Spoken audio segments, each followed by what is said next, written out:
a recordar una palabra para estos tiempos y para todos los días de nuestra vida. Estamos, como les decía la semana pasada, uniéndonos al regocijo que en todo el mundo se da por celebrar que un día vino a nosotros nuestro Señor Jesucristo, vino como hombre. Para muchos, este periodo de la Navidad, muchos lo centran en el niño que vino, ¿sí? Y hay hacia el niño ¿sí? Sin embargo, en la palabra, el Señor primero nunca quiso que supiésemos exactamente la fecha de su nacimiento, ni tampoco que se estableciese un culto a un niño que vino, sino que Cristo Jesús, el Hijo de Dios, quien vino a este mundo hace más de 2000 años, Dios mismo, dejando su divinidad, se encarnó como hombre, vino con un propósito. Lo vimos la semana pasada y hoy vamos a recordar las palabras que el apóstol Juan, ¿sí?, con las cuales inicia él el Evangelio. No sin antes pedirle a nuestro Padre, como siempre lo hacemos, que su palabra sea revelada en nuestro corazón. Que Él obre ese milagro en nosotros para que su palabra siga fortaleciéndonos, su palabra siga siendo ese alimento, ¿sí?, que establezca cada día la meta, establezca en nosotros ese propósito, establezca en nosotros nuestro caminar. Recuerden que fuimos conocidos en el principio como los del camino, porque estamos caminando hacia una meta maravillosa, una meta eterna, ¿sí?, que tenemos en nuestro Padre Celestial. Evangelio de Juan, capítulo 1, versículo 1, el inicio del Evangelio de Juan, que está enfocado directamente en hablarnos de la divinidad de Jesús. Mateo resalta a Jesús como el rey, el que vendría a ocupar el trono de David, ¿sí? Y por eso enfoca el Evangelio desde un principio en esa dirección. Lucas, el médico, el doctor, da a conocer y se enfoca en todo lo sobrenatural que Jesús hizo, ¿sí?, desde su perspectiva de médico, de doctor, ¿sí?, transmite todos estos milagros que Jesús hace. Y así, cada uno de ellos, cada uno de los evangelistas tienen un objetivo, ¿sí?, un enfoque en su evangelio. Y Juan nos habla desde el principio de la divinidad de Jesús. Por eso su evangelio dice así: en el principio era el Verbo, y el Verbo era con Dios, y el Verbo era Dios. Este era en el principio con Dios. Todas las cosas por Él fueron hechas, y sin Él nada de lo que ha sido hecho fue hecho, ¿sí? En Él estaba la vida, y la vida era la luz de los hombres. La luz en las tinieblas resplandece, y las tinieblas no prevalecieron contra ella. Esta es la primera parte con la cual el apóstol Juan inicia su evangelio.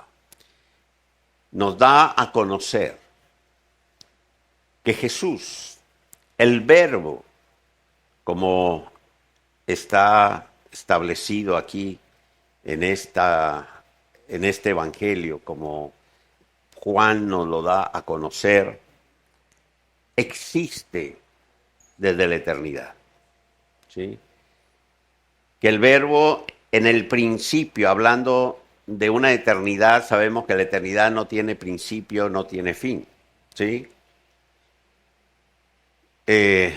Podría alguien preguntarse, ¿y por qué utiliza este concepto del principio? ¿sí? No es en el principio del mundo, no es en el principio de la humanidad, ¿sí?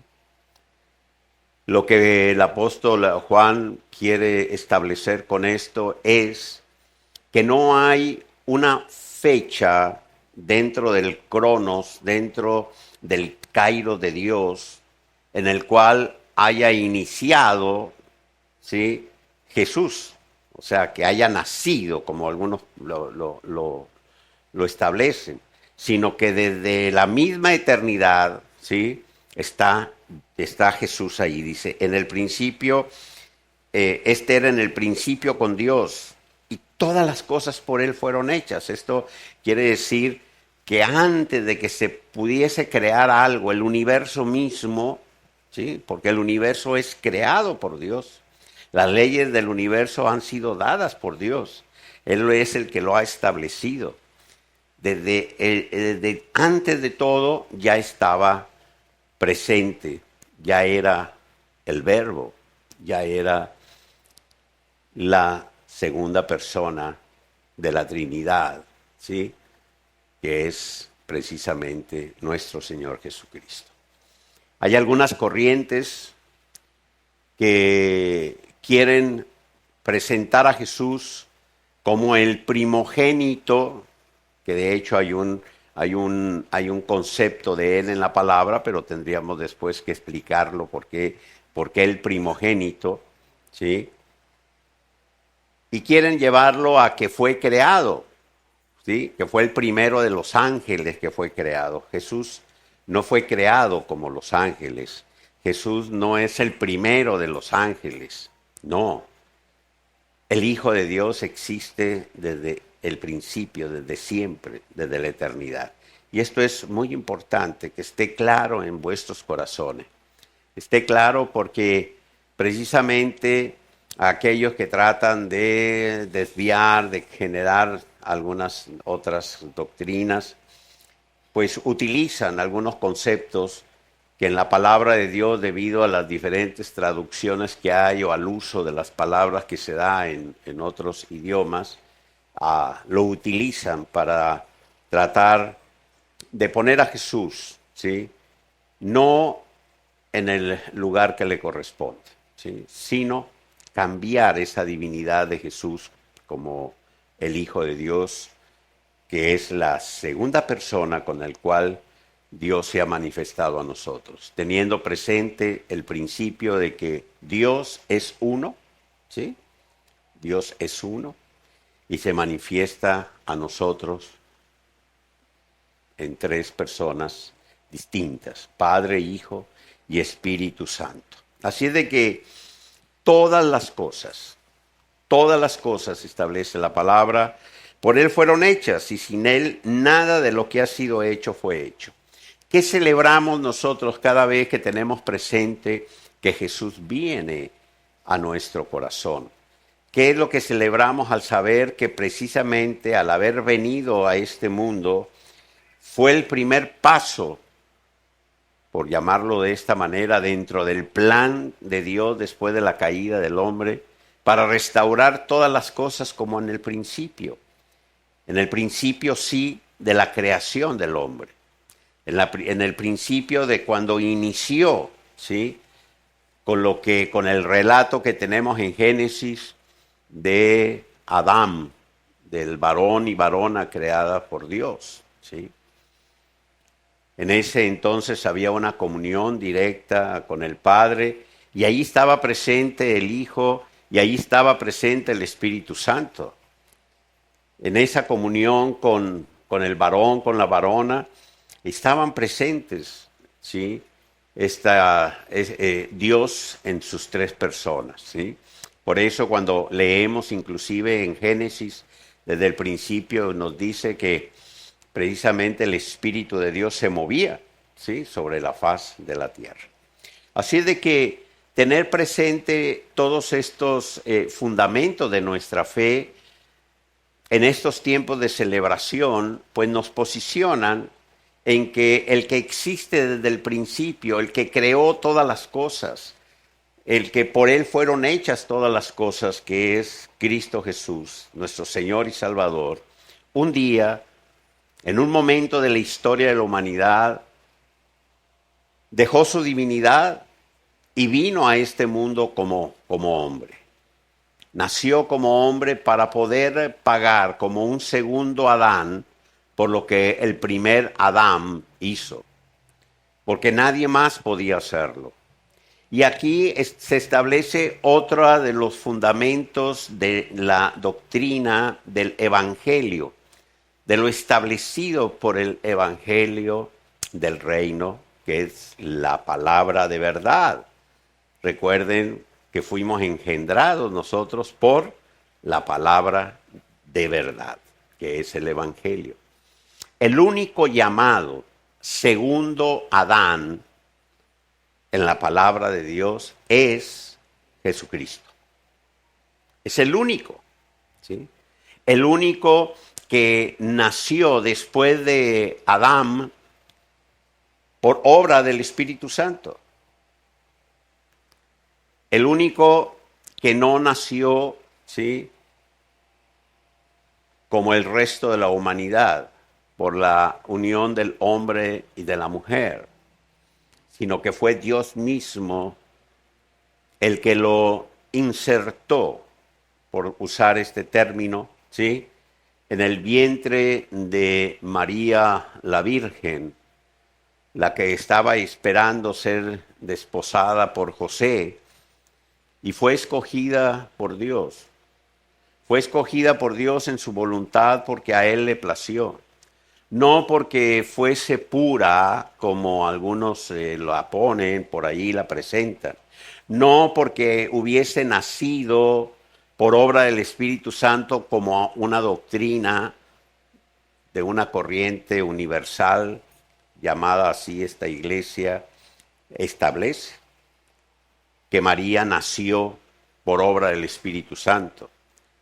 Esa festividad o esa imagen de la purísima concepción, que es una de las grandes fiestas que se celebran dentro de la Iglesia Católica, no tiene ningún sustento en la palabra de Dios. María nació como nacemos todos, de la unión de sus padres, que pudo haber sido un milagro, no fue el primer milagro. Isaac nació de un milagro y muchísimos, miles de personas en este mundo han nacido por un milagro, aunque sabemos que la vida misma es un milagro, porque la vida está en las manos de Dios. Pero ha habido muchos actos sobrenaturales, muchos, así como lo fue Sara, que siendo una anciana dio a luz a Isaac. Y así como muchas otras más en la palabra podríamos mencionar estos milagros. Pero eso no quiere decir que Isaac fue concebido por obra del Espíritu Santo. Tampoco quiere decir que si los padres de María ya eran también ancianos o no eran tan ancianos, haya sido ella concebida por obra del Espíritu Santo y que haya nacido sin mancha, como la presenta. Esto no tiene ningún fundamento en la palabra de Dios. Pero no es el caso para nosotros, que nos ha sido revelada la verdad y que no tenemos ese conflicto, ¿sí?, de creer. Respetamos, claro que sí, la imagen, la figura, no la imagen, ¿sí?, sino la figura que nos presenta la palabra de María, ¿sí?, porque fue una mujer que el ángel le anunció y le dijo que sería llamada bienaventurada por todas las generaciones. Y es digna de imitar lo que ella hizo en obediencia, porque aún sabiendo que su propia vida estaba en peligro, ella aceptó lo que aquel ángel le anunció y le dijo, porque al no haber sido todavía desposada por José, ¿sí?, al no haber, como dice la Biblia, conocido aún a su esposo, el quedar embarazada bajo la ley, ¿sí?, que los judíos tenían en ese momento, podía ser apedreada y podría morir. Sin embargo, ella, una mujer de fe, que el Espíritu Santo en ese momento puso esa convicción en su corazón, y ante esa aparición de un ángel, en lugar de asustarse o de no creer, creyó que era un enviado de Dios y aceptó el mensaje que le dio. Y le dijo a él, hágase en mí tu voluntad, aún a riesgo de su propia vida. Y así fue como inició este maravilloso tiempo donde culmina con la gracia al morir Jesús en la cruz. Así de que ella es, como se lo dijo el ángel, bienaventurada y lo será por todas las generaciones. Pero no nació por obra del Espíritu Santo. Jesús sí nació por obra del Espíritu Santo. Por eso es llamado Adán. Y si profundizamos en esto y tomamos el Evangelio de Lucas, los primeros capítulos del Evangelio de Lucas, vemos precisamente la respuesta de María al ángel, donde ella se alegra y dice, ha nacido mi Señor, mi Salvador. Ella fue por obra del Espíritu Santo, recibió esa revelación de que solamente por medio de Jesucristo, ¿sí?, tendríamos salvación, porque Él vendría a pagar por nuestro pecado. Así de que eso así está establecido en la palabra. Esto fue causa de división en la propia iglesia, ¿sí?, cuando hicieron su cisma y fue motivo de, bueno, pero eso son cosas de ellos. Nosotros nos centramos en lo que la palabra de Dios establece para nuestra vida. Así de que estamos celebrando el que no un niño, fíjense bien en esto, cuando Jesús nació, ¿quiénes se dieron cuenta que Jesús había nacido? Un grupo de pastores a los cuales de una manera sobrenatural tuvieron una visión, haber sido impactante, maravillosa esa visión, donde les anuncian que la humanidad encontró buena voluntad, encontró, sí, de parte de Dios, sí, al haber enviado a Jesús. Muchos le cambiaron, fíjense cómo tergiversan las, sí, y dicen que el saludo de los ángeles fue paz en la tierra a los hombres de buena voluntad. ¿Cuál buena voluntad? Jesús vino por todos, no por los de buena voluntad. Jesús vino por todos. Fue la humanidad la que encontró la voluntad del Padre. Y la voluntad del Padre es buena, agradable y perfecta. Entonces fue la voluntad del Padre que Jesús viniese a este mundo para redimirnos. Ese fue el mensaje que le dieron los ángeles a los pastores. Los pastores no entendieron, ellos creían que había nacido el que sería el Mesías, que ellos esperaban, que los libertaría del yugo romano, etcétera, etcétera. Y acudieron a ver aquel niño, ¿sí?, que había nacido allí, en aquel establo, en aquel pesebre.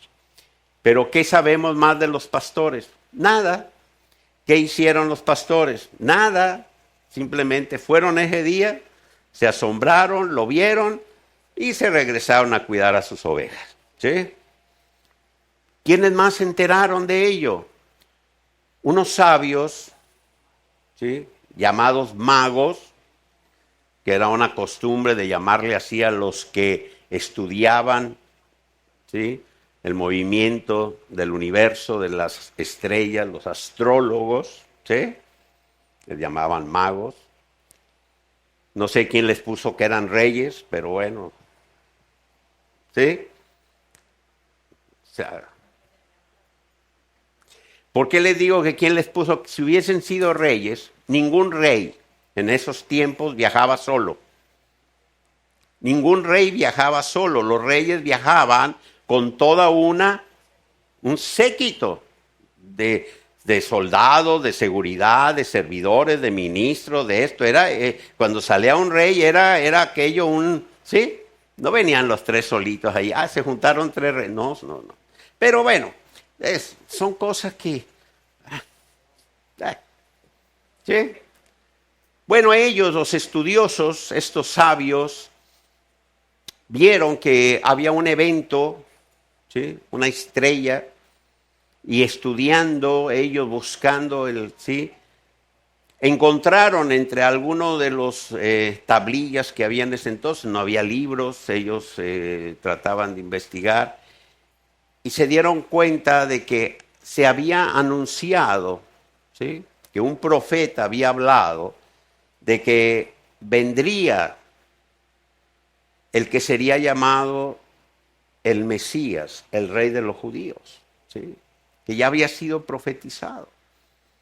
De alguna manera uno de los rollos de las escrituras de los judíos había llegado a manos de estos sabios y ellos empezaron a ver que había un evento en el universo y empezaron a seguir esa estrella, ¿sí?, y tuvieron la convicción de que esa estrella estaba anunciando y les iba a mostrar dónde iba a nacer ese rey de los judíos. Pero no tenían el lugar exacto. Tan no lo tenían exacto que tuvieron que preguntar. Y de hecho, deben de saber que estos sabios llegaron no el día que Jesús nació, mucho tiempo después. ¿Por qué sabemos esto?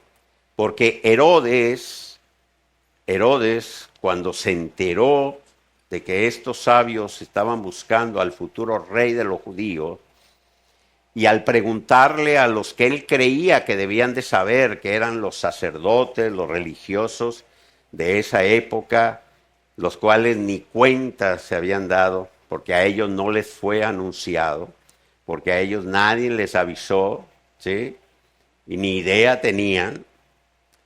Entonces mandó matar Herodes a todos los niños de 2 años para abajo. Si Herodes hubiese sabido que Jesús acababa de nacer, no tenía por qué haber enviado a matar a los niños que ya tenían 2 años o que ya tenían 1 año. Hubiese dicho, bueno, para no fallarle de los 3 meses para abajo, me acaban a todos. Pero no, él no sabía exactamente, ni los sabios sabían, ni dónde, ¿sí?, estaba, ni cuándo había nacido. Así de que Herodes envió matar, ¿sí?, a todos los niños de 2 años hacia abajo, ¿sí? Todos estos elementos es importante que nosotros los vayamos analizando paso a paso para no caer en todas estas costumbres que se han generado en el mundo de creer, ¿sí?, bajo una celebración que el nacimiento de Jesús haya sido como no lo quieren presentar. Pero lo importante es saber que Jesús no quiso que supiésemos la fecha exacta. No quiso. ¿Por qué? Porque no estamos celebrando a un niño. Quiero que entendamos esto. No es el culto a un niño. No es que nació, no. Juan dice, en el principio era el Verbo. Ese ser que vino encarnado en un niño porque nació como todos nosotros nacemos, ¿sí? No apareció de repente por ahí caminando y de dónde salió de 30 años, cuántas cosas se hubiese evitado, ¿verdad? No, él empezó como todo un niño.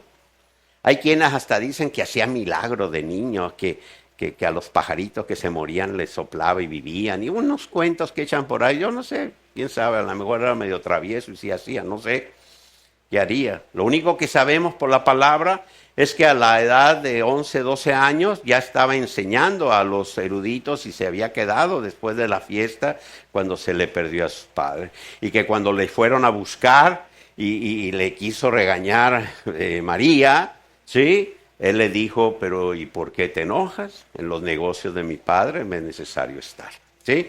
Esa es la primera referencia directa que tenemos de Jesús. Claro, es un milagro para la época el que un niño de 12 años contendiera con los eruditos, ¿sí?, y hablaba de las Escrituras.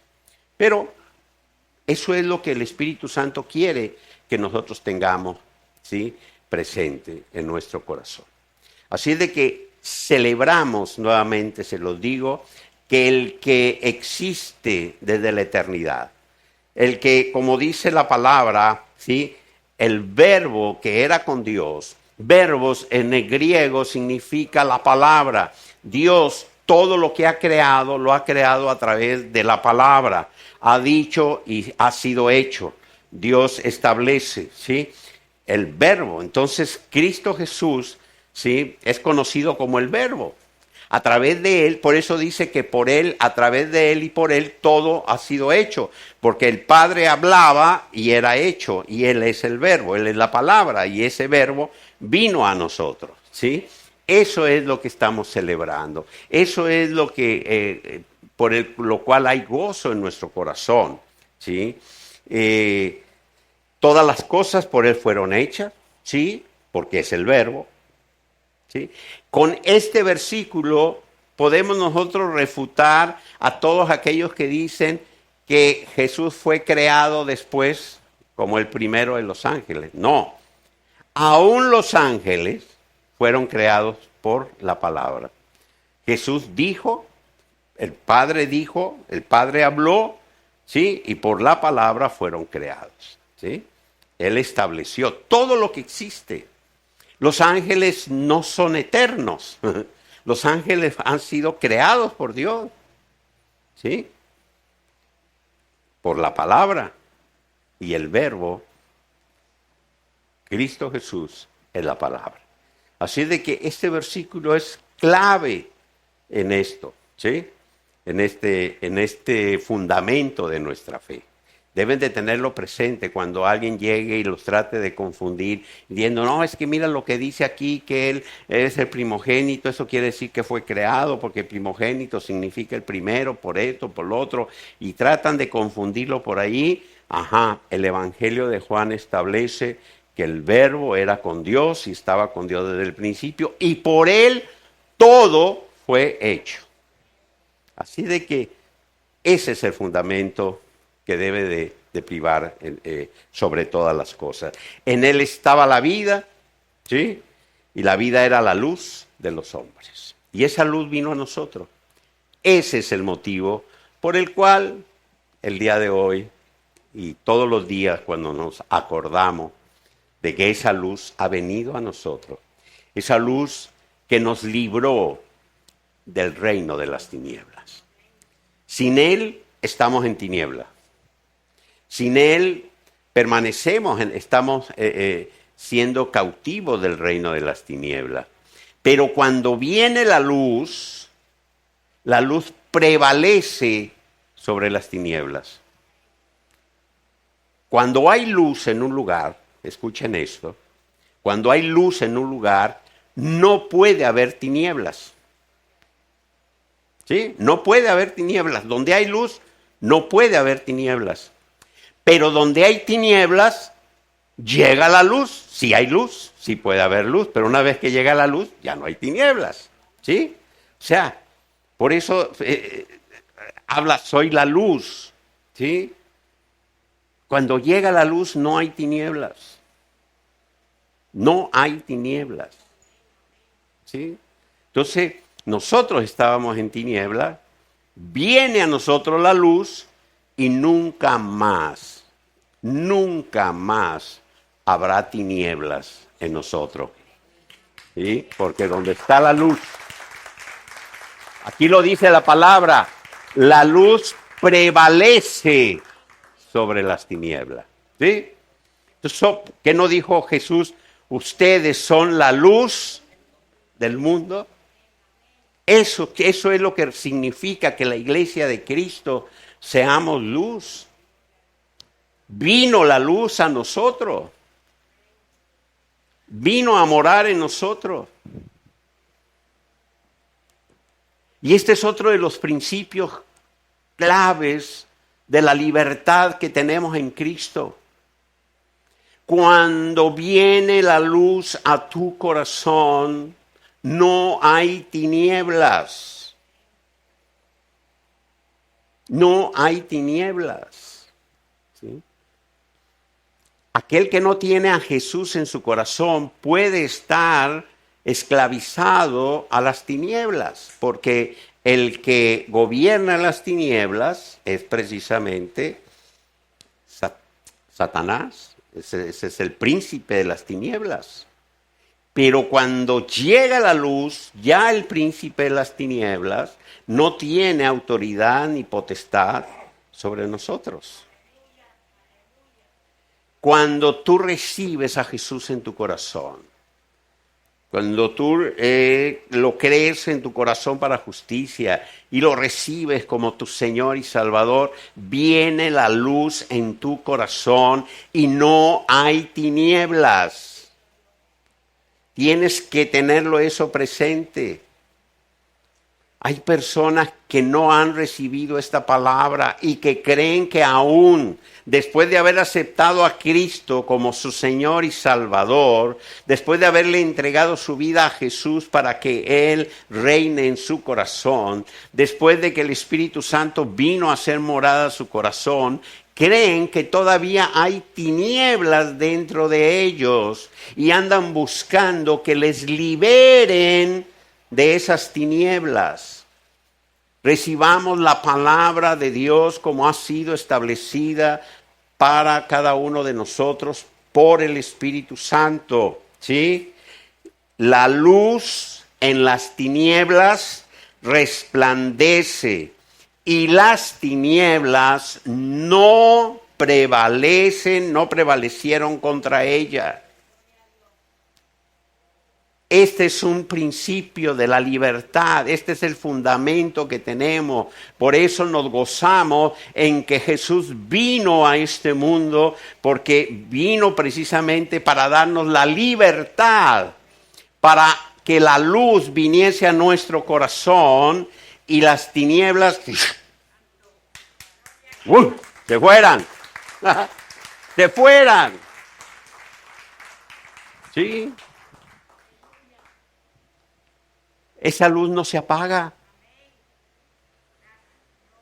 Esa luz no se apaga. Eso es precisamente ese principio de que Jesús nos traslada del reino de las tinieblas al reino de la luz, donde ya el que tiene potestad en el reino de las tinieblas ya no tiene potestad alguna sobre nosotros. Ahora le pertenecemos al Rey de Reyes y Señor de Señores. Y eso es lo que celebramos. Eso es lo que hoy nos unimos al gozo, no solamente en una fecha, no solamente en un mes, sino en todo momento en el que estamos conscientes de que Jesús vino a nuestro corazón, de que la luz vino a nosotros, nos rescató, nos liberó. ¡Flum! Se acabaron las tinieblas. ¿Sí? No hay tiniebla. La liberación de las tinieblas es por medio de Jesucristo. ¿Sí? Cuando alguien no tiene a Cristo en su corazón, ¿sí? Cuando alguien no ha aceptado a Cristo de corazón, no se ha arrepentido de su pecado, ¿sí? No ha permitido que Cristo tome el control de su vida, sí, está en tinieblas, como lo estuvimos todos antes de conocer al Señor.